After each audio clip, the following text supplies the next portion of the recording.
and welcome to Live with Tush. Now, Uganda is said to be the youngest population in the world. Better yet, very many researchers have come out to say that Uganda has the youngest population in the world. Local and international, they all say the same thing. But you know what normally happens? Most of these young people flock the urban centers and they create a state of slum being, so to say. Today, as we speak, the biggest slum in Kampala is normally used as a joke. When it rains, someone says, "Ogenda sula Bwaise." When you come all of a sudden to work and you're all wet and maybe disorganized, so we want to understand why Bwaise of all places. And of course, the reason behind it, among so many, is that Bwaise is the biggest slum in Kampala. It has very many young people who are jobless, and as a result, most of them go into informal activities, not even jobs, informal practices in order to survive, like prostitution. It's predominantly full of prostitution, and as a result, you will expect to have the side effects of prostitution, including HIV and AIDS. Well, today, as we try to understand how young people can better themselves through entrepreneurship, we've been very humbled to have an ambassador. We call him the Slum Ambassador, someone I met more than 5 years ago through the MOOBS Entrepreneurship Center. And since then, I've been inspired by his work. He is called Mohammed Kisirisa, and he's the founder and CEO of AFFCAD. And he has also gone ahead to inspire so many young people on various platforms. And like I said, at the Makerere University Business School, he has been hosted a number of times to attend international leadership and entrepreneurship conferences to share his vision with young people and to share the vision that he has for a community free of prostitution, a community free of HIV/AIDS, a community free of jobless young people. Ladies and gentlemen, as you are out there, be ready to be empowered, be ready to be inspired, be ready to be informed, but more importantly, to be educated. Join me in welcoming our guest tonight, Mr. Mohammed Kisirisa. I call him Ambassador Mohammed Kisirisa. Welcome to the show, sir. Thank you so much. Now, Your Excellency, Ambassador. You know, you have been famously known as the Slum Ambassador. Yes, please. Could you tell us why? Why? There's a one time that my first engagement with an ambassador in Uganda was the American, the ambassador of the US in Uganda. By that time, he was His Excellency Scott Delisi. So when he invited me at one of the functions at the US Embassy, there were very many ambassadors. So one time engaging with him, he became a close friend of mine, and oftentimes would meet at his place, take a cup of tea in the embassy on very many occasions. And one time I asked him, but the way it looks, every country has an ambassador. Sort of like every place, like a place someone calls home has an ambassador. Right. But who is there to represent the slum areas? Because that's a place where I come from, and that's a place where many people do not want to be associated with. So from that day, he told me, I think you're the Slum Ambassador. And wow. Then everyone started calling me the Slum Ambassador, from the Gen Change generation, the young change makers that I was with. Yes. And then to my communities now everywhere, everyone calls me the Slum Ambassador. But of course, I'm so humbled to be speaking on behalf of the voiceless, wow. The slum people, because that's where I come from. That's my home. Amazing. Thank you so much, Ambassador. And of course, I also understand that through your work, you've been an Ashoka Fellow, Ashoka Fellow. You've also been a Set Africa Fellow, Social Entrepreneurs Transforming Africa. Yeah. And you've also been part of different panel discussions, including the European Union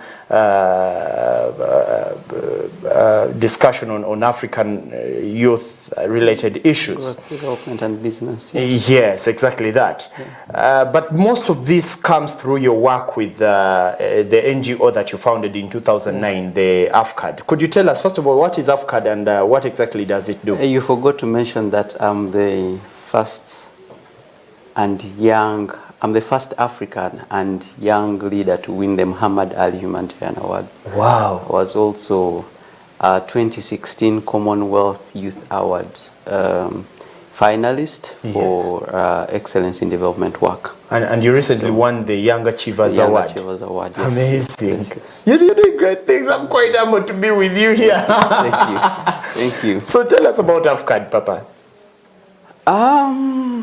AFFCAD is an initiative that we co-founded in 2009. Myself, there's Brian, Richard, and Jaffa, young people born and raised in Bwaise. Wow. I think 2009, that was after high school. And yeah, we just wanted to do a lot of community work voluntarily as individuals, and we were organizing by then blood donations. And I remember we organized a very big campaign in February that was to do with supporting hunger victims in Kumi. Wow. That's northeastern Uganda, I guess, after hunger broke out, and you know, because of the flooding, people's food was washed away. And then we decided to do something about it after stories were published in the news and on TV. Right. We came up, I championed a big fundraiser, mobilized them and other close to 25 young people. Yes. Then we went to banks or widow market. We went to schools. I remember we went to Taiba. We went to different institutions, basically getting clothes, food, money. We got foodstuffs, scholastic materials. So people would give us almost anything or everything that was reusable or important to help us save the lives of the many people that were affected by the hunger by then. So basically, from that trip, we came back home, and then people were asking us, they saw us mobilizing. I think we got a full truck of stuff. Oh, wow. Different stuff. And taking it to Kumi, coming back, people were asking us if we had anything left, like clothes, shoes, and things like that. Yes. And I would imagine these were the people back home in Bwaise. Yes, these were people now back home in Bwaise. Yes. So for us, it was a challenge, and we kept on telling people we have distributed all the food and everything, and we have nothing left. So it kept us thinking, should we go back and do another fundraiser? But then we were tired. We said it was just a 1 month fundraiser. We were very tired. Our bodies were tired, and then we were thinking, okay, we can't do another fundraiser because we can't do fundraiser from fundraiser. But we thought about a sustainable way that's coming up with AFFCAD.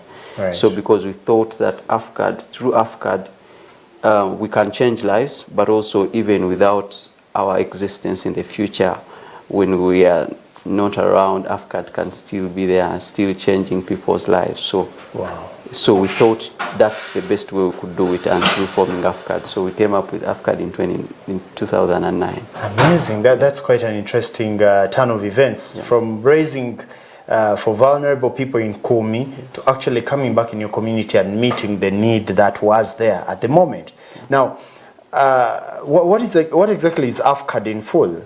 AFFCAD is Action for Fundamental Change and Development. In Luganda, ekikolwa ekyenkyukakyuka ey'omuggundu. Ekikolwa ekyenkyukakyuka ey'omuggundu. Yes. Oli Muganda? Yes, sir. Munange, I like that. Now, could that be the part where you actually were inspired to join charity work? What exactly pushed you into social entrepreneurship? Did you not have a job?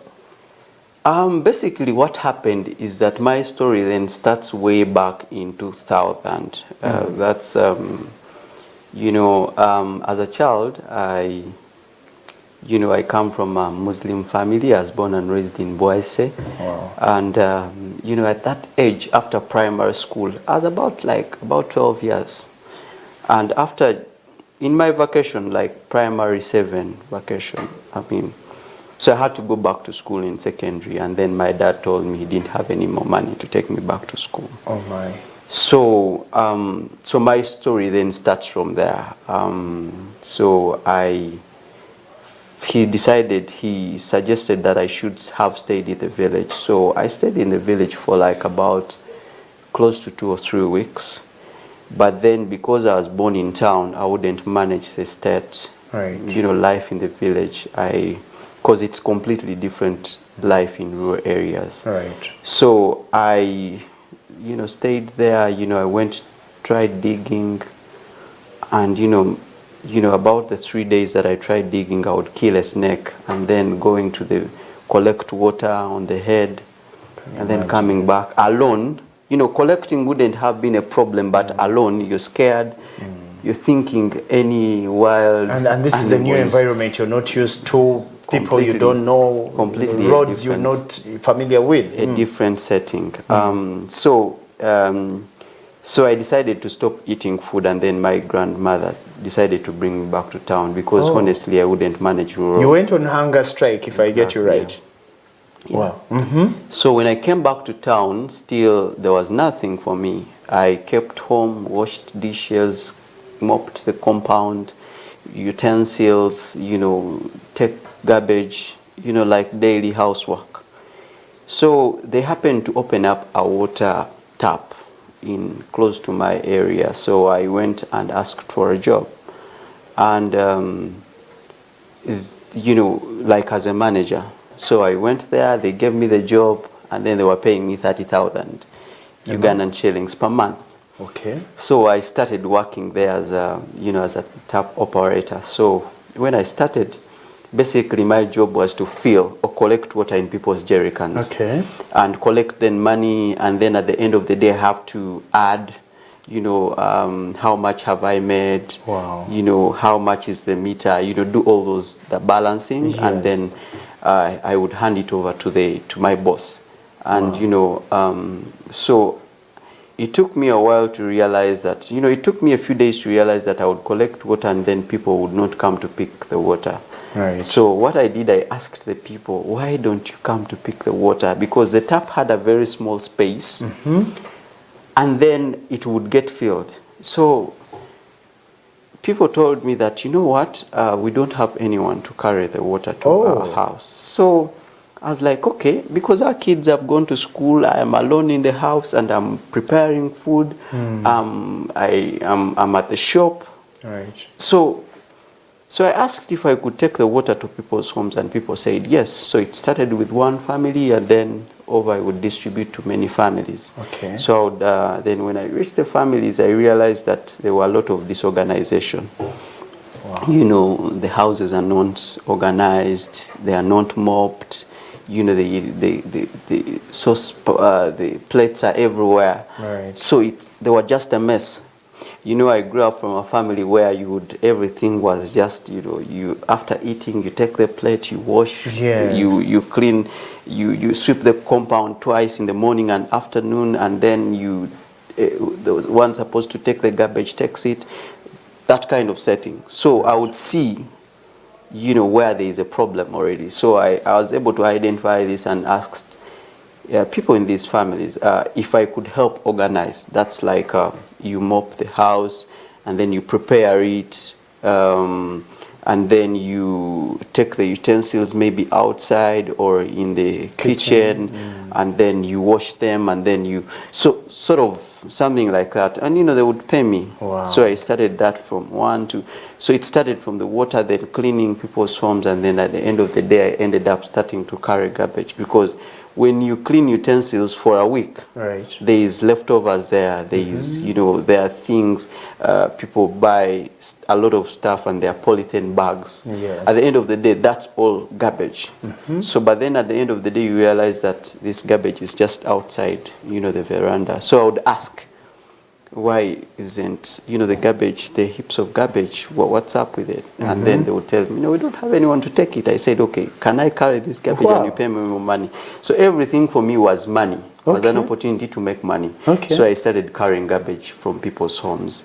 And then when I reached the garbage pits, I realized that there was metal scrap. And by that time, people had started buying metal scrap from plastic, from metal, from aluminium, copper, so steel. So I started now scrap metal picking. And then when I started scrap metal picking, just opposite my tap, there was they opened up a welding shop. So I learned how to paint doors and windows. So every door they would give me 500, and then every window 500 shillings. 500 shillings every window, and then every door they would give me 1,000 shillings.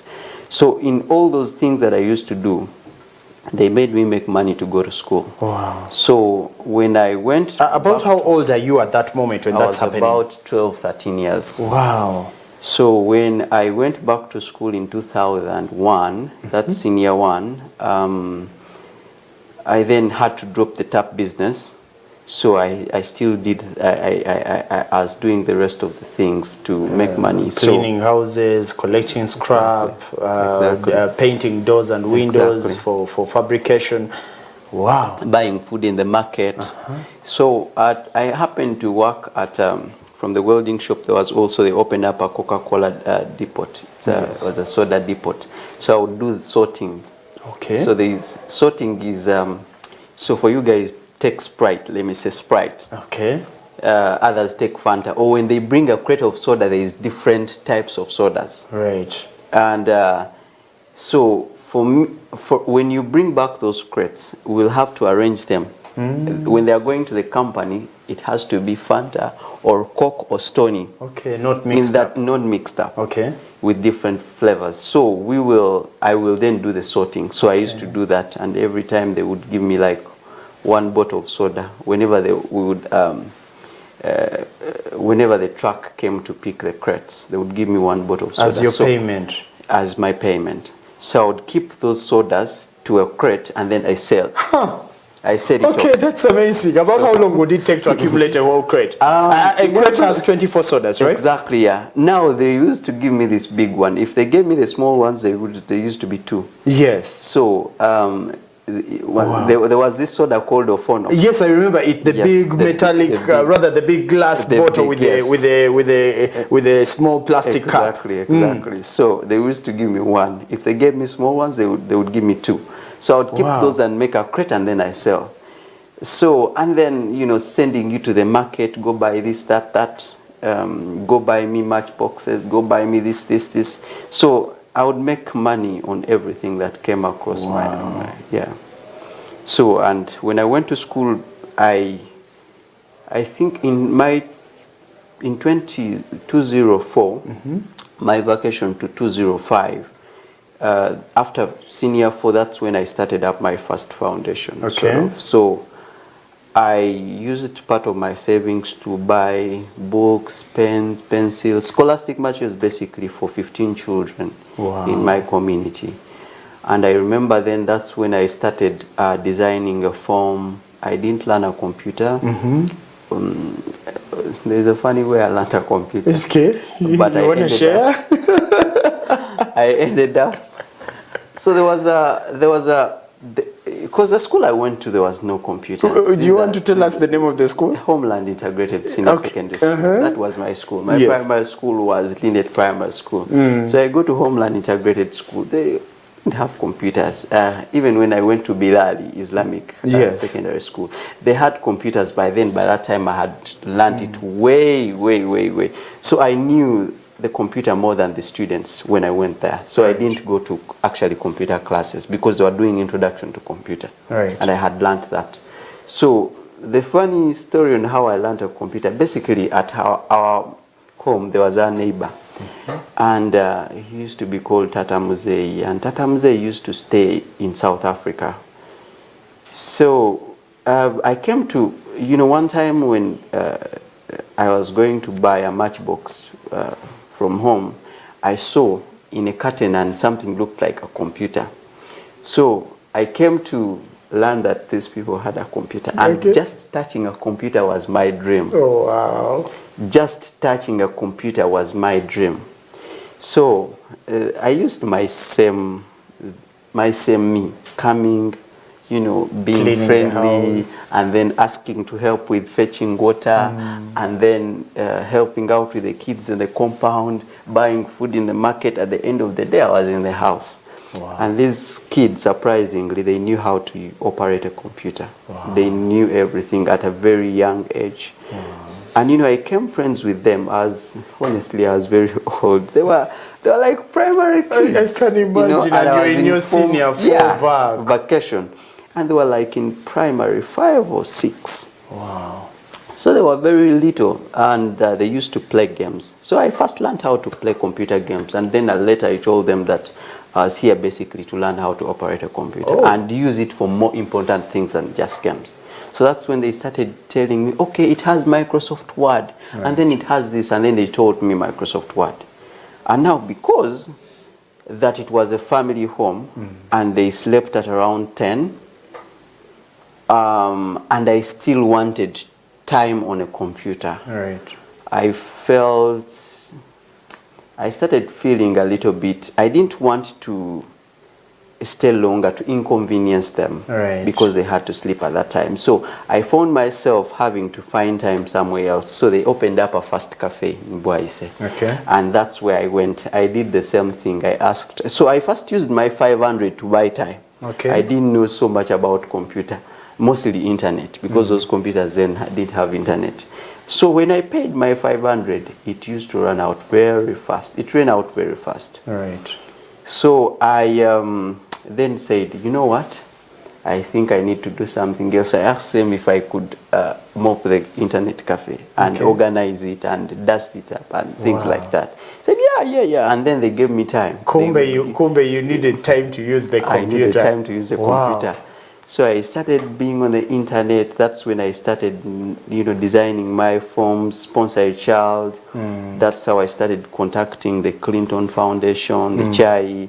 And, you know, that's when I started using Yahoo Messenger to make friends. I remember there was MySpace, Yahoo Messenger, and the other websites, mostly networking websites. Right. And, you know, most times I would connect with people, ask them to sponsor children. Basically, that's how the whole thing started with me. Wow. And when I came out, later on, I met these guys and we started AFFCAD. Interesting. Now, in 2009, you start AFFCAD, and this is to do with young people in the community. And I want to imagine it's not easy dealing with young people. How were you able to convince, especially young people in slums? I want to imagine still, you know, it is no secret that I've also had my moments on the streets. So I know how rowdy we can become, especially if the guidance we are getting is not properly directed. Yeah. How were you able to bring together all these young people, show them your vision, and have them controlled within the same space?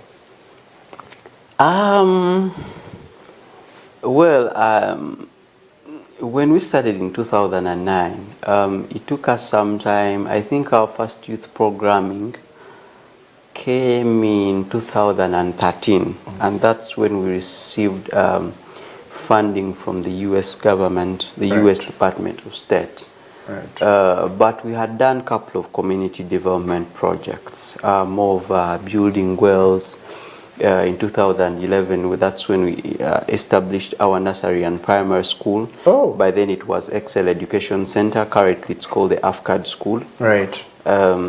So we had done summer work camps, getting young people within the community, women within the community, joined by young people from the rest of the world, Europe, the US, and Canada. Right. So we had done some community mobilizing. I think we had organized HIV testing clinics.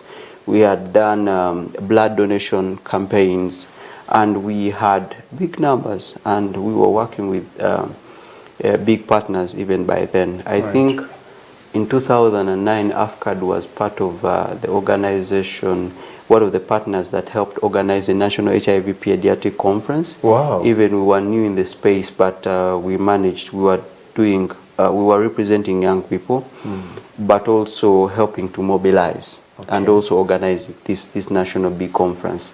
So for us, organizing was part of us. Now coming to the young people component and how we deal with them is basically we are young people. Yes. So I think one of the biggest things that people skip, I don't know, maybe because they are not young. Many people who design young people programs are not young people. Maybe they don't have that feeling. Very true. And for us young people, we normally say nothing for us without us. So we want to be at the center of designing our program. We need to be involved and included. So now for us is we are young people. So I know what makes a young person. A young person is being young, you don't like so much of formal things. Right. Honestly. When young people, when you put here a class, unless it's a class of money or a room full of money, when you put here a class of nice computers and people studying serious things, and then you put here a musician, Shiba Kalujo, Bobby Wine, or anyone else, young people will leave your computers and then they go to the music. Now, that's to understand who a young person is. And if you want to package your message, then put it in the language, in the music that they understand. In the language young people speak and understand. So we understood what a young person is, but also we involved young people in designing our programming. Right. So when we were starting our programs for the vocational training, we invited young people. I'll tell you that we thought about very many beautiful things that we thought young people wanted. As young people, I would say in one of our training programs there included DJing, the DJs that we know, because we thought it's cool, young people like it, young people like music. But when we brought, I think it was a group of about 120 young people, in our first meeting with young people, after the LCs and everyone, shockingly, surprisingly, no any young person within that group chose DJing as a training program. Okay.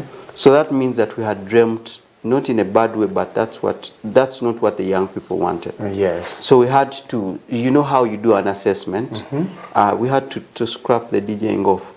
So because we involved in young people determining what they wanted, if we had designed classrooms and then bought the DJing machine, the equipment, probably no one, that would have been put to waste. Resources wasted, because then we had thought that that's what young people want, and that's what people do. Yes. So for us, we involved young people in designing our program. So that's when they came, when we started mobilizing. I think that year we had about 630 young people who were mobilized to join our program. And we graduated about 552 our first year, and that was 2014. So that's because we involve young people in designing our program. The second piece is making our program very youth-friendly.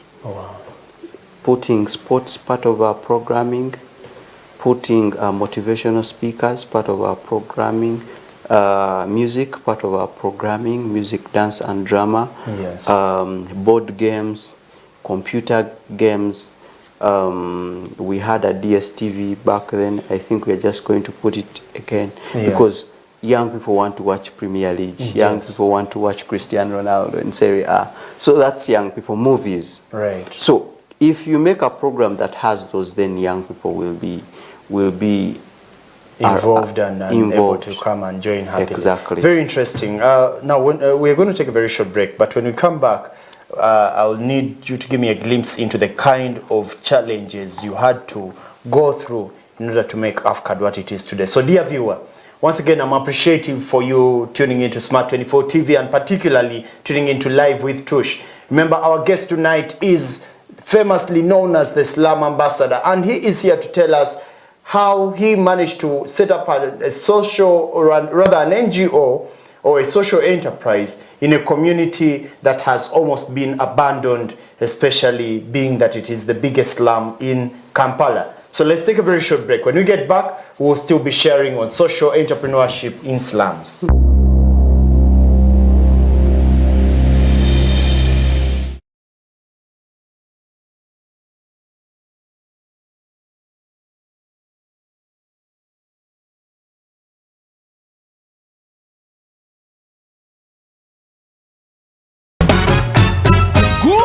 Omukisa ogw'enjawulo okutuukiriza ekirooto kyo mu bizinesi okubeera binojjo otakudde omutwe olaalidde kuba sente zikubuze. Tegeka proposal yo ofune omukisa okumatiza babbingwa mu bizinesi e Uganda era bw'oyitamu baba kuteekamu sente nga mumaze okutuuka ku ntegeeragana mukwataganyize wamu ekirooto kyo naawe ofuuke binojjo nga bo.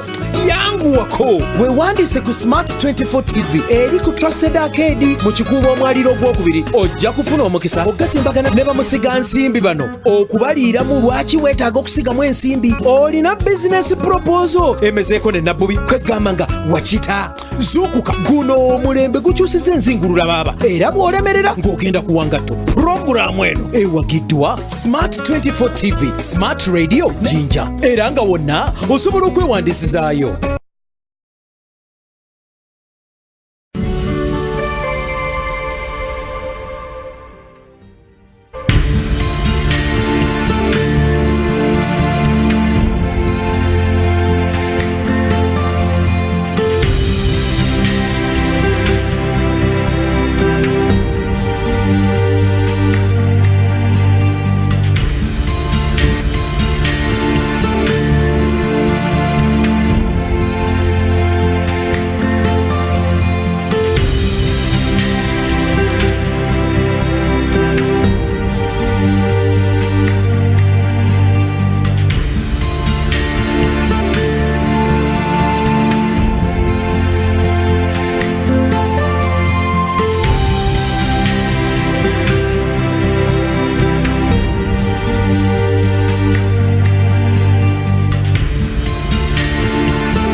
Thank you once again for staying tuned in to Live with Tush here on Smart 24 TV. Now, in case you're wondering, Smart 24 TV exists to deliver the most relevant, important, and useful business content for you. And tonight, we're still trying to understand how easy or difficult it is to start a social enterprise in a slum. Abatachmanyi, a social enterprise is it's more of entrepreneurship. But whatever profits you get or whatever income you get, you reinvest into making the community a better place. Now, better yet, in this case, we are dealing with a gentleman who started a charity organization in 2009, yes. And prior to that, he had seen himself having to hustle and make his life better, see himself through school from senior 1 onwards. And later on, he understood the need to address the challenges that society had. And in particular, the Bwaise, if not, it's also known as the biggest slum in Kampala. If you've been to Kibera, the biggest slum in Nairobi or in Kenya, you know what I'm talking about.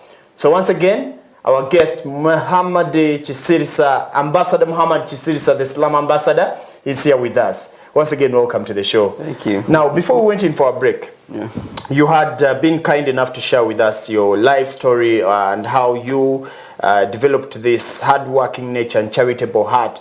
And you had given us the genesis of AFFCAD and how you were able to engage young people. I find that quite inspirational personally, because we live in a day and age where when you talk about youth, in most communities, they will think in terms of chaos. They will think in terms of rebellion and rebels. They will think in terms of unproductivity. They will even think in terms of the biggest outcry today, which is unemployment. But you have gone ahead to get, first of all, the prostitutes from the streets. I know it is not easy. One can even come for a training and say, "Mbivudeko nga church bwebera." You go to church n'ogamba leero ndokose sibiddamu enkyabo gye bakusanga ekiro nga banyukamu overnight. You get it? And you've gone ahead to tell us how possible it was for you to engage the young people. There must have been some challenges in your journey of starting AFFCAD and moving on with AFFCAD, not necessarily just starting. Could you share with us some of those challenges? I think there have been so many challenges, honestly. But I think the first challenge was we started AFFCAD when we were very young. We start in our own community. So this is a community that knows you as a child. So I remember those days we used to do a lot of HIV/AIDS awareness.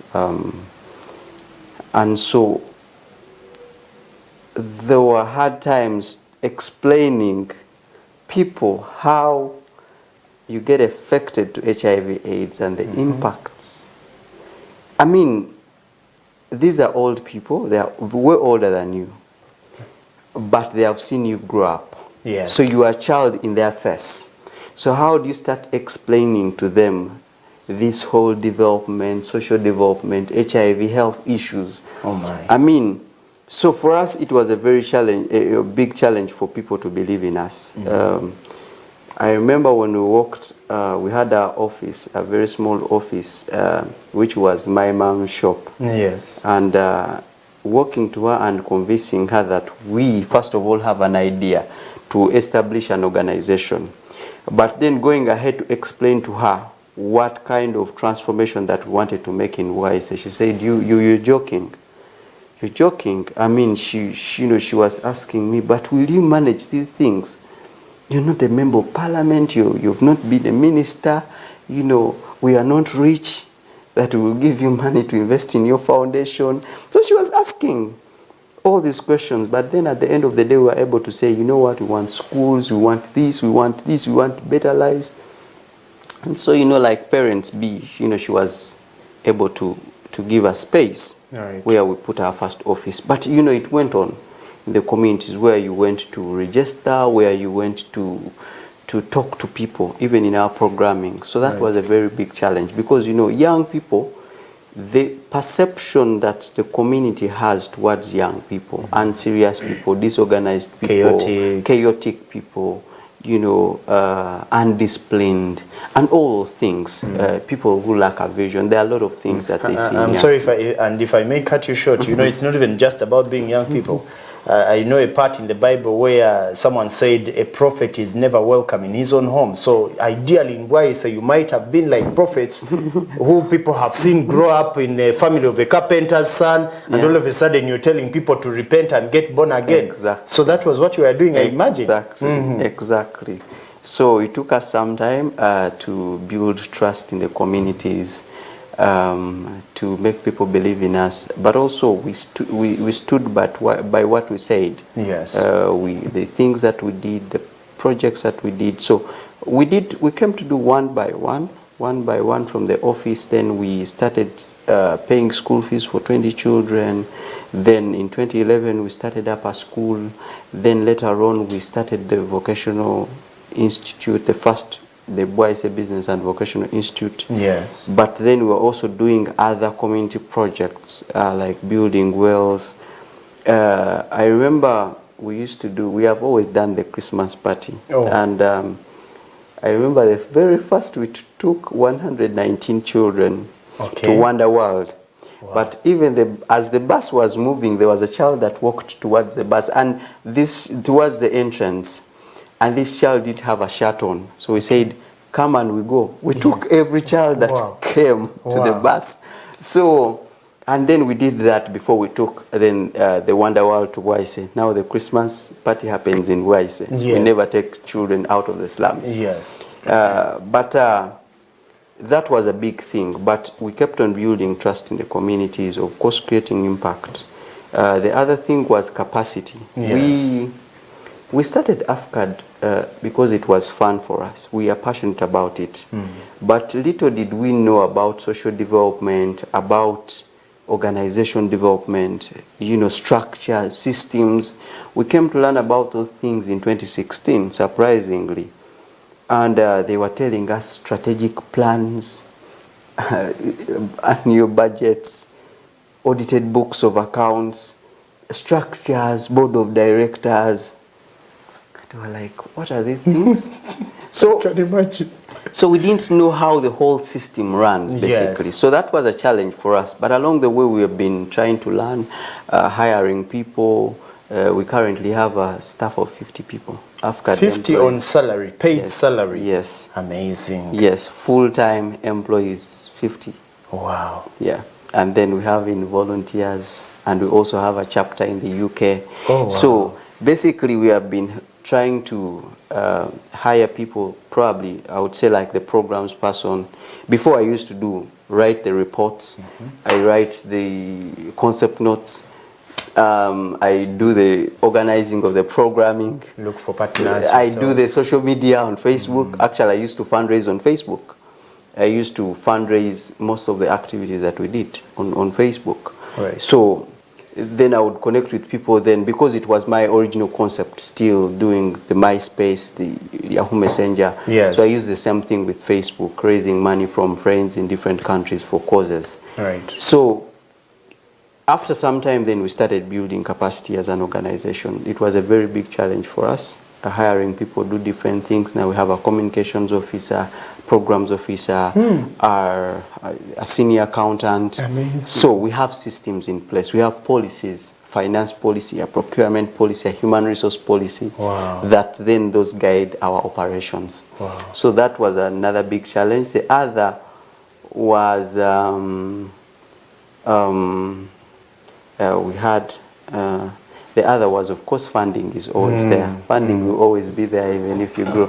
We lacked partners, first of all, that would invest in our work. Right. Until the American Embassy came on board, who was our first funder, Right. and then the SIGO, then the Polish government, till the EU came on board.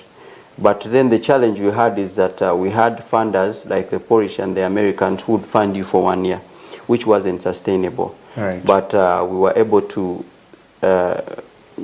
bridge that gap by having European Union that is funding us for 4 years. So funding was a bit of a challenge. Fundraising as a skill or system within the organization was also a challenge. So those have been our challenges. Wow. When it comes to community, I think we've always had community support. When it comes to getting community support on anything, let it be recommendation, let it be participating in our programs. They didn't believe in us, but they still came to see what we are saying. Until today, they still come. And I think, like you said before, it was because you were consistent and you said what you meant and you meant what you said. Exactly. So it's quite a challenge among us young people, really. Consistency is very key. If we don't do it, we are going to lose the world a lot. Yeah. But again, thank you for being true to your word. That brings me to some of our final questions as we wrap up. I've been inspired by your story personally, and I think any young person out there who is watching should be able to pose the same statement. What are those philosophies or principles that you feel have made you who you are? I mean, being 12 or 13 and you're telling yourself, you know what, I'm willing to do any job to get school fees and take myself through school.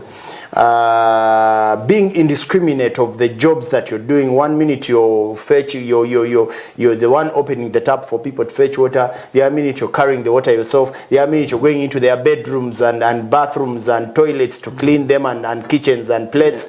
The other minute you're tricking people so that you can learn to use computers. You're being opportunistic and so on and so forth.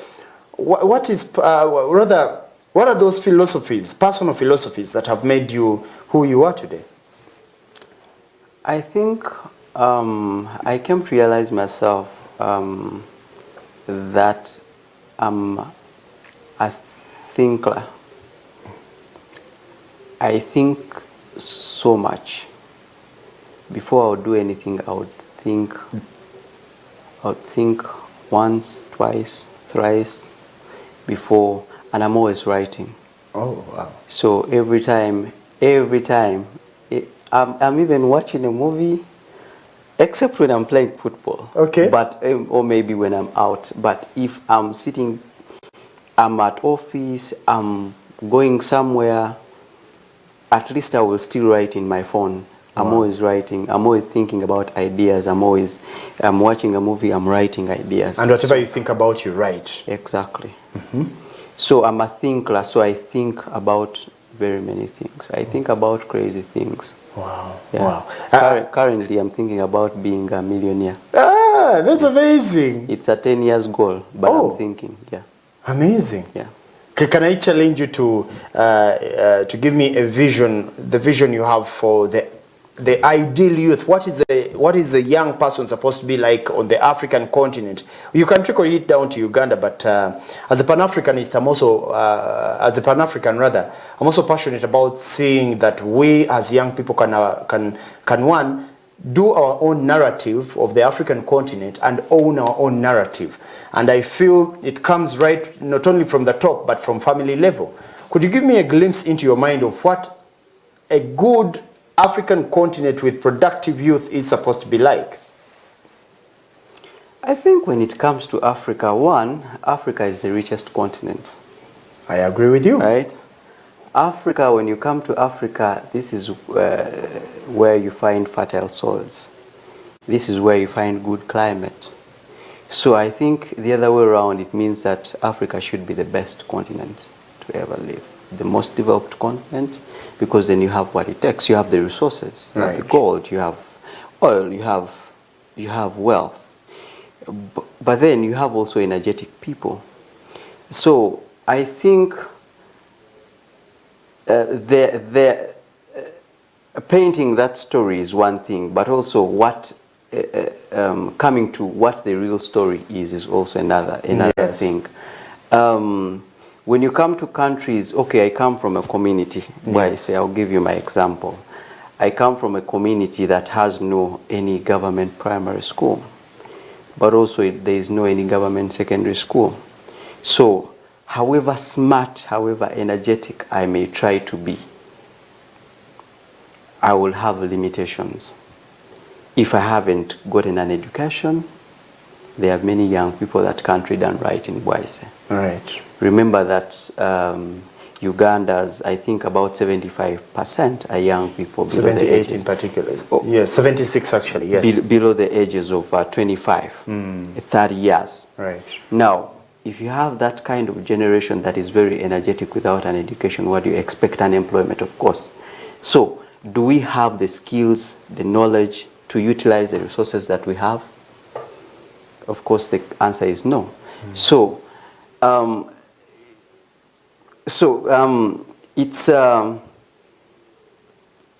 we still have a lot to do when it comes to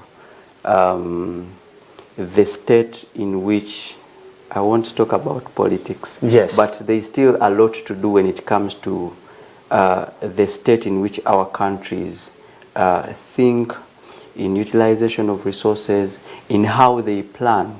Uganda's problem right now, I would give you like two. Yes, please. Biggest problem, first of all, because we are many young people. I think in the whole world we have the youngest population. Yes, we do. But then it comes to our problem being, first of all, youth unemployment, being number one, then health challenges. Then you will see the biggest budget goes to security. Now that's where the problem comes. So how is this young African, the young boy in Bwaise, a young boy somewhere in a rural village going to be able to aspire, try to work and achieve whatever they have to achieve? I think it's very hard. So we need to revise until we get to revise. And education is one, yes, the first tool I always say this, education is the most powerful tool to fight poverty. Wow. So until we have not only accessible education but quality education, there will always be limitation for a young African to prosper. Wow. Until we get to the basics. It's not magic. Interesting. So until we have in a community, I believe that the slum areas are places where we have dynamic and creative young people. If they have the resources, if they have the tools, if they have systems in place that can help them be the best of who they can be. Wow. So I think we can be better and best at whatever we can do. That is really interesting, and I do agree with you on most of those points. Then I will ask, what recommendations do you have for whoever is listening? I know there is a policymaker listening, without necessarily going political, really. I feel your vision for the young person in Bwaise, your vision for the young person in Uganda, your vision for the young person in Africa is worth giving a try. What needs to be done? I think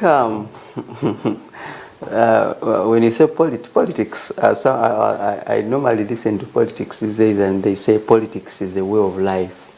It's the way how we live, basically. Right. And I pay taxes as a Ugandan. So I think we need to rethink about how, as a country, before we look at international aid, the development partners from the different countries, we need to think as a country, first of all, where do we want to be?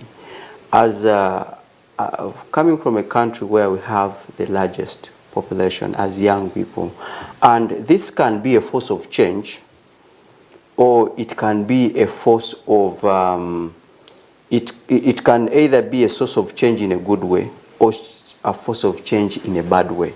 Yes. Because the young people, if we are at a state where we have young people that have nothing to lose, and they are the majority of the population, we are sitting on a time bomb. Interesting. So the people that are, in driving this country, they need to rethink on what they can do for these young people. And one of the things they should do is on how they plan and allocate resources when it comes to budgeting, when it comes to designing policies.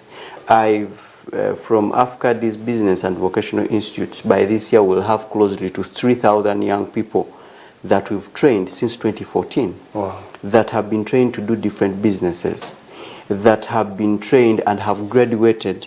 Now they actually also have government certification because we are registered with the DIT. Right. Some of them have been, I think by this year we have given closely to 300 young people with startup toolkits. Now they are operating businesses. Yes, please. But does the youth policy favor these young people to operate a business? They are coming into a world where they have to compete with people who have done businesses for 10 years. Yes. They are coming from non-formal sectors. They are coming with small businesses with capital of about $1,000. Yes, I'm one person who believes you can start a business with a lower budget than that. But what market are they coming into? So does the youth policy at the end of the day? So that's where we have to rethink if we want our generation to get to prosper. Where? Because when I prosper, my family, I will support my family, I will support the community, and then the community, and then I'll support the rest of Uganda. Yes, please. So, and that's how we get to the change that we want to see. That's how we change Uganda, from ourselves, from our communities to the Uganda. Wow. And so I think there is a lot of planning that needs to be. If we don't have an education, so we need to have quality education. Right. And if Uganda needs to focus on, in fact it's an SDG 4. So if Uganda needs to be focusing on prosperity, I think that's where the prosperity starts from. Wow. If you have a bigger generation, we have young people that haven't gone to school in our programs that just use the thumb to sign. To sign their name. They have never gone to school, but they're in the capital city of Uganda, which is Kampala. Yes. They're in Bwaise, which is 3 miles away from the city center. Right. And there are no schools. Right. There is no way we are going to prosper. At least if that fails for the primary, then we need vocational institutes, because that's a way out for young people. Yes. They can still have an option, train even without an education, and then they can, you know, become the next business people. Interesting. Because we see a lot of opportunities in the informal sector, where it's an opportunity for young people to venture in, start up businesses and operate. Very interesting. You can't do business or go to school when you're not healthy. So that means we need to be healthy. We need health systems, facilities, yes. health facilities, the hospital. Today I hear that Mulago was sold. I don't know how true that is, but I'm imagining going to Mulago and I have to pay consultancy fee, about 50,000. So, and then I imagine a person surviving with $2 or less in a day in Bwaise.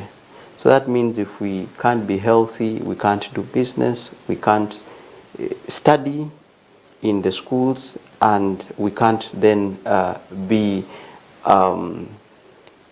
useful citizens for Uganda as a country. That means we can't help our country to develop. And I think that's the best concept. So if our policymakers are rethinking, they need to rethink and probably do the right thing. I think one time I asked someone, but does the president watch TV? Said no, the president is very busy. Does he read the newspapers? Said no, probably they read for him and then they get out a few things, then brief him. Then I said, okay, where does he go when he's going abroad? Does he go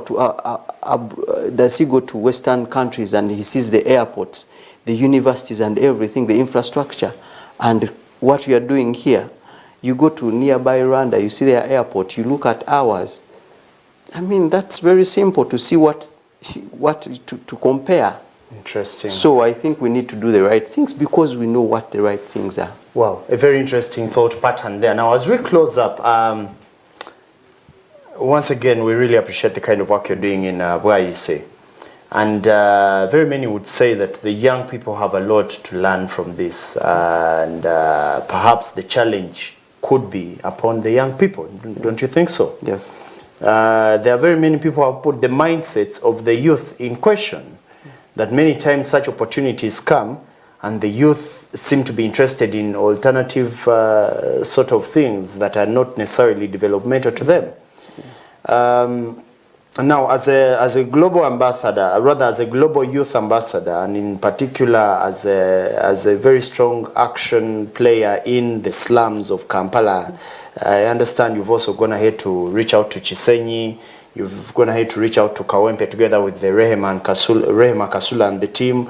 Away from Bwaise, you've expanded. Yeah. What do you think the young people need to do to harness an entrepreneurial culture? Briefly, as we close up. I think, first of all, young people need to prepare their mindsets. I know it takes us back to the previous question. The system has disenfranchised some of the young people. Yes, please. So you will find that many young people lack hope. But I think they need to prepare their mindsets. Once they prepare their mindsets and discover themselves and be positive, that's where everything starts. When you haven't discovered yourself and when you're not positive, I think even if an opportunity comes and knocks on your door, you will not see what an opportunity is. Right. If you have a very negative mindset, if you haven't discovered yourself. Wow. So they need to discover themselves before you start making the right friends, before you start doing too many things. You need to have the right mindset. Interesting. Yes. Wow. Thank you so much, my brother, and we actually right on the dot of time, but as I always say, we never have enough time to finish up some of these things. True. So I want to make you commit on TV, you're going to come back. I will be back anytime when I'm invited. Yes. Kindly tell us, if anyone wants to know more about your work, more about AFFCAD, how can they be in touch? First of all, we have a website, which is www.affcad.org. AFFCAD is double F, please, in case you're not able to see the spelling. Is actually on Amri, if you can put that name tag for Muhammad. Yeah. The spelling is actually right there. AFFCAD is AFFCAD. So it's www.affffcd whatever, yes, AD rather .org. Yes. And then we are on Facebook as well.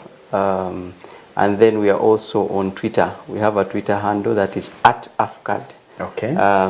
You know, same things, you either see AFFCAD or AFFCAD UK, same things, AFFCADUK.org, then AFFCAD UK on Twitter, and then AFFCAD UK on Facebook. Amazing. And where is your location in Bwaise? We are found, you can locate us in Bwaise, where our main office is on Mukalazi Road. Okay. After KCC, as you're heading to Kazo, Mukalazi Road, Prot 322, Bwaise 2 Parish, Kawempe Division. That's where we are. Amazing. Now, I also know funding and resources will never be enough for your nature of work. In case anyone wants to bless you with some mobile money or to support the organization, maybe bring in some clothes, bring in some scholastic materials, and so on and so forth. What number could they contact you on? I know you don't want to give out your own number, but okay. You can you can write on an email. It's info@affcad.org. Info@affcad.org or 0773 736956, and that's only WhatsApp. 736956. Yes, 773 736956. Yes. All right. So once again, thank you so much. Do you have any final views? Any final views as I take away the microphone from you? I think if you're a young person and you're watching, Uganda, it's a time. Uganda is in our hands. It's our time. It's our generation, and we are the leaders of today. So you can do anything, no matter where you come from, no matter where you are, to change Uganda to the Uganda that you want to see, and the time is now. Amazing. Thank you so much once again. Now, dear viewer, you heard it yourself that we are the leaders of today. I'm greatly inspired by this gentleman, and of course he reminds me of Mahatma Gandhi when he said that the change you want begins with you. So I want to challenge you today. There might be a situation that you feel you need to get out of. It could be academic, it could be even business, it could be societal. You could find yourself in a position where you're always forced to complain about something. As long as you're not unable to do anything about it, consider doing something about it. The change you want starts with you. Mehdi or Muhammadi was able to start taking himself to school at 12. Better yet, he was able to raise something for the people in Kumi. Later on, the community asked him to support, and he was able to do that. And today, he can passionately speak for the young people as a voice of those that are voiceless, especially in the slums of Uganda and Kampala in particular. This could be you.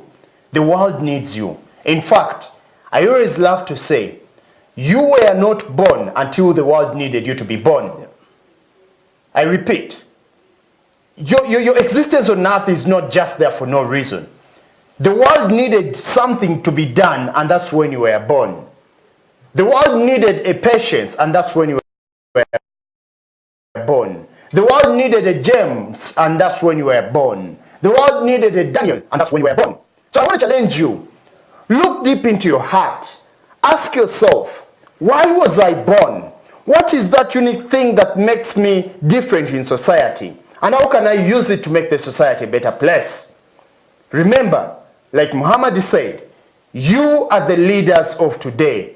You and I, we are the leaders of today, especially leaders in business. And of course, here on Smart 24 TV, we commit to making everything possible for you, especially in business. Otherwise, thank you so much for watching Live with Tush. Stay tuned to Smart 24 TV for more programming.